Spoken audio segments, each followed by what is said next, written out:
All right, everyone, what is good? Today, I wanted to make some content kind of on the fabricating side of things, and I wanted to pass along some stuff that would probably be relevant to if you were, let's say, on a project where you were short on material, or somebody came to you with something that they wanted shortened or lengthened, and you had to splice in some material. And so I have been using this practice, or what I'm about to show you, for many years. And it's been very helpful to me, especially if you want things to just kind of come out as straight as possible, more or less. And you also just have to be aware of thermal expansion, and just you have to just factor in those different types of things. So let me get you turned around here, and I'll just kind of give you a brief overview of how we're going to get set up, and we'll go from there. All right, so what I have here is I have two pieces here. They're about 8 inches long, give or take. I pulled them out of my scrap bin. And these are going to be kind of my demonstration pieces. And then what I have here is I have some 2x2 by 1/4 inch angle iron. I have maybe about a 3-foot piece here, and then maybe about a 16-inch piece there. I have a couple of pairs of the small vice grips. Got two on this side, and then I have a pair of large ones, and then I got my square. So let me get you guys set up in the stand, and we'll kind of work our way through this.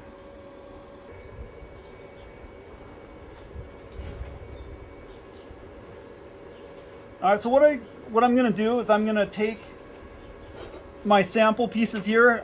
I'm going to knock the burrs off and just put a really mild bevel on it.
All right, so what I'm gonna do is I'm gonna take my straight edge like this here, come off of my piece that I have clamped, bring in this piece here just like so, get it so I can't see, there's no gap and I can't see any light.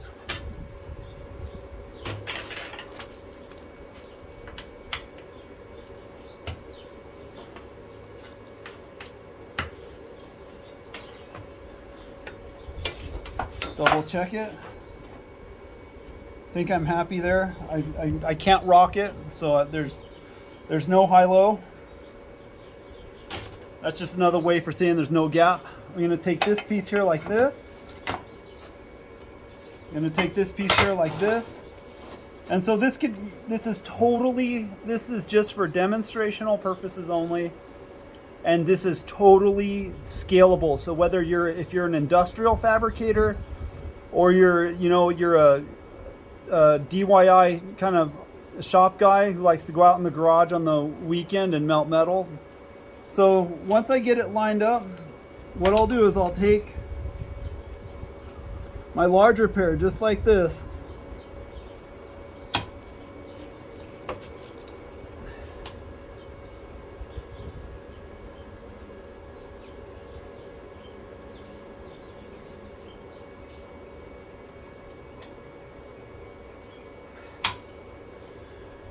then what I'll do is I'll just take my glove off, just kind of check my gap and stuff, my fit up, make sure it's happy.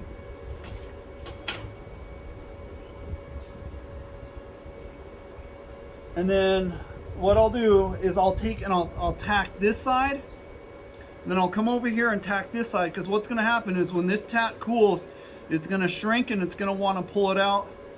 So the way this is fit up, it'll just prevent the material from moving while I get my tacks in. And then after I do these 2 tacks, I'll come over here and tack the top one. I'll clean it off so it's flat, and then I'll flip it over, and then I'll do the bottom.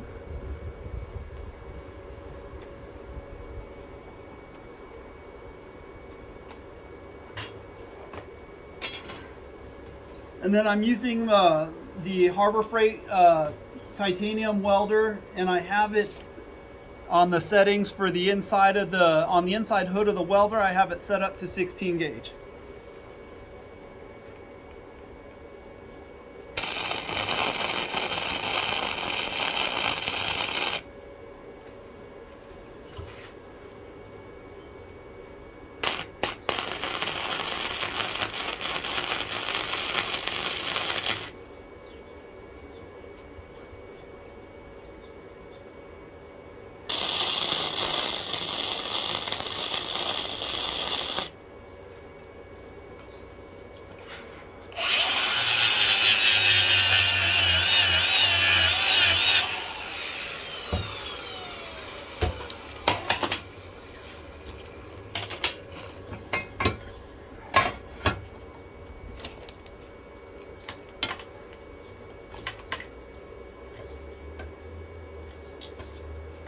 So now on this rotation here,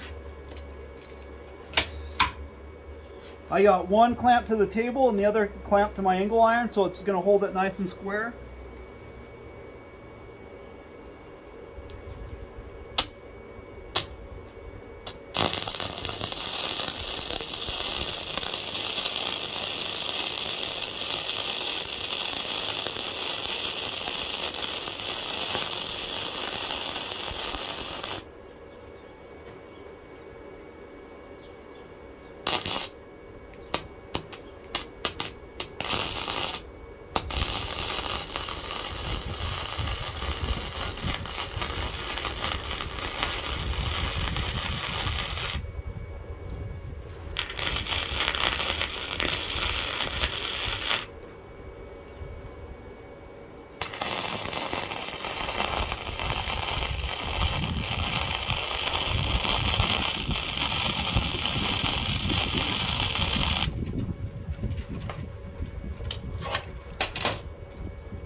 You can see, even though I have one more weld to go, it's rocking just a tiny bit, but for the most part, it's really flat.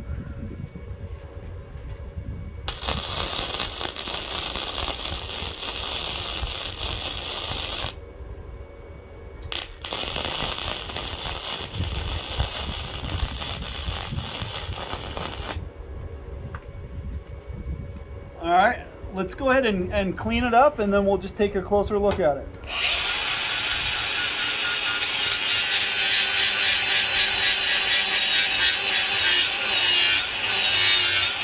Another thing too is like when I'm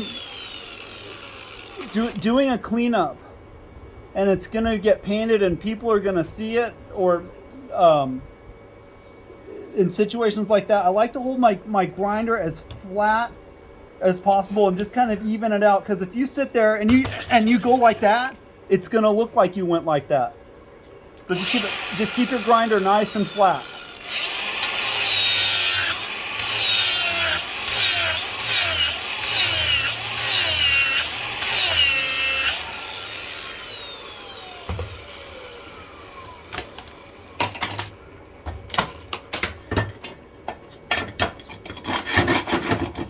You got some BBs under there.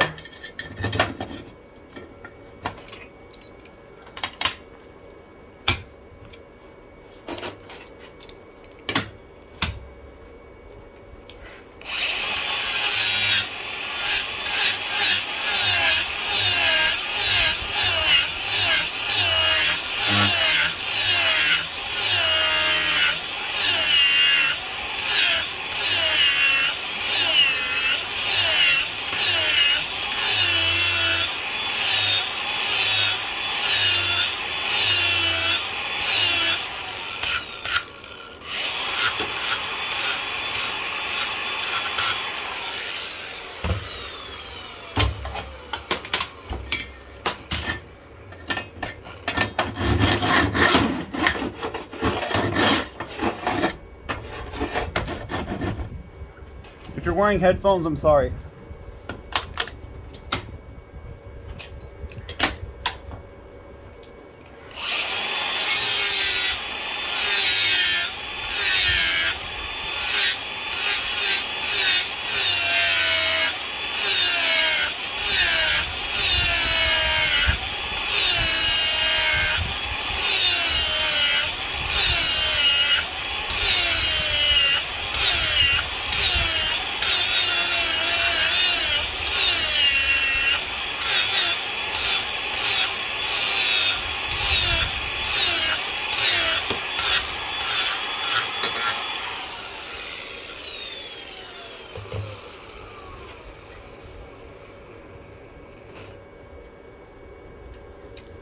All right, this side here is just, for whatever reason, it's a little bit rough. I guess maybe I'm going just a little bit too fast here.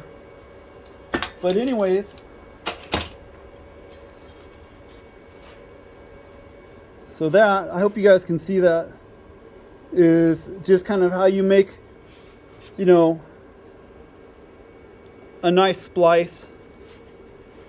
You know, if you're doing a project either for yourself or for a client, and you're just trying to keep it as straight as possible.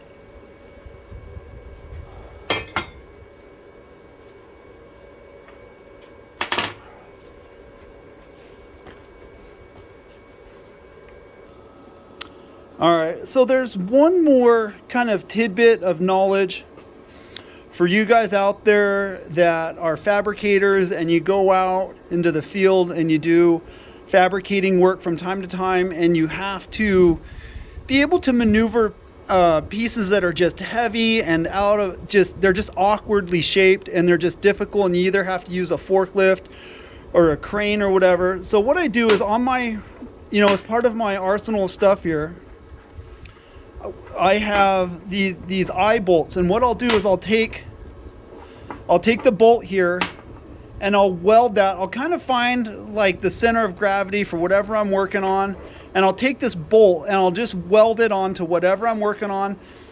And especially a lot of guys out there that work on heavy equipment, and you have like a crane on your truck or whatever, or if you're an industrial fabricator, you weld that to your work really nice and secure. You take a piece of pipe and you tighten this down, and this gives you a place to hook onto, just to be able to make it easy to maneuver your work around. Because I watched a lot of videos on YouTube, and I've seen people just kind of giving themselves a headache trying to move stuff around. And so this is something that has worked really well for me, and I just wanted to pass that along and share it with you guys. Especially if you have a project up and coming that, you just kind of have to spend some time thinking about how you're going to move things around to be more productive. This is just an excellent little tool to help out. All right, everyone. Thanks again for spending some time with me out in the shop. I hope this stuff is, useful. This is a lot of stuff that I wish that somebody would have spent the time with me on when I was, would have been nice to know this stuff, 25 years ago or more. And this is just stuff that I have picked up, and hopefully it's you guys can profit from it and benefit by it, and just you know be a more productive and more precise welder. Anyways, thanks for watching. Please like, comment, and subscribe. If there's any type of content or anything like that that you guys are interested in seeing, or projects, I feel like once I get more subscribers, there are so many just awesome projects that I can't wait to share with you guys and get into with you guys and girls for all that. Anyways, I'm at 26fe.ironworks. Thanks again, and as always, peace out.